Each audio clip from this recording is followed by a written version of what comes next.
चहा पिल्यावर तरतरी येते असं म्हणतात, हे खरंच आहे आणि ह्याचा अनुभव मी काल घेतला.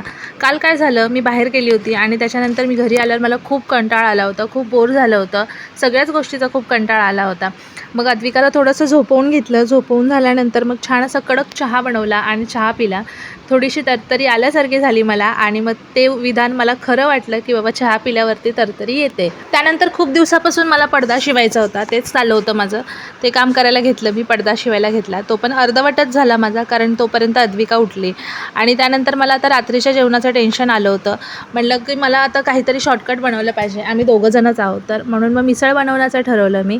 आदल्या दिवशी रात्री मी मटकी भिजत टाकली होती. मला वेगळ्या गोष्टीसाठी हवी होती, पण आता ही मिसळसाठी कामाला आली म्हणून ठीक आहे. दुसऱ्या दिवशी सकाळी काढली आणि मस्त मोड यायला लावले. म्हटलं चला झटपट रेसिपी बनवते मिसळची, तर तुमच्यासोबत पण शेअर करूया. आणि मग सगळ्यात पहिला एक कांदा घेतला, त्याला थोडं फ्राय करून घेतलं. थोडंसं खोबरं फ्राय करून घेतलं. लसूण, अद्रक, टोमॅटो ह्या सगळ्याला पण छान असं फ्राय करून घेतलं. त्यानंतर मिक्सरच्या भांड्यामध्ये हे सगळा मसाला टाकून घेतला. वरतून थोडे जिरे टाकले, त्याची छान अशी पेस्ट बनवून घेतली. त्यानंतर कुकरमध्ये पटकन होते म्हणून मग कुकरच घेतला. कुकरमध्ये 2 चमचे तेल टाकलं.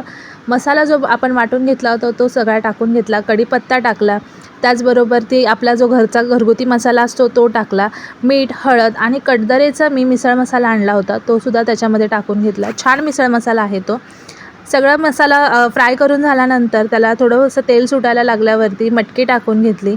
मटकी टाकल्यानंतर आपल्याला जेवढी पाणी हवं आहे त्याच्यामध्ये तेवढं पाणी टाकायचं. जास्त पण पातळ नाही करायचं आणि जास्त पण घट्ट नाही ठेवायचं. तर मी 2-2.5 ग्लास पाणी टाकलं त्याच्यामध्ये. कुकरचं झाकण लावलं आणि त्याला 2 शिट्ट्या काढून घेतल्या. शिट्ट्या काढून झाल्यानंतर बघा किती छान अशी मिसळ झालेली आहे. तरी पण खूप छान आलेली आहे त्याला. आणि त्यानंतर प्लेटमध्ये काढून घेतलं. त्याच्यावरती कोथिंबीर टाकली. तयार झाली आपली मिसळ. कशी वाटली नक्की सांगा.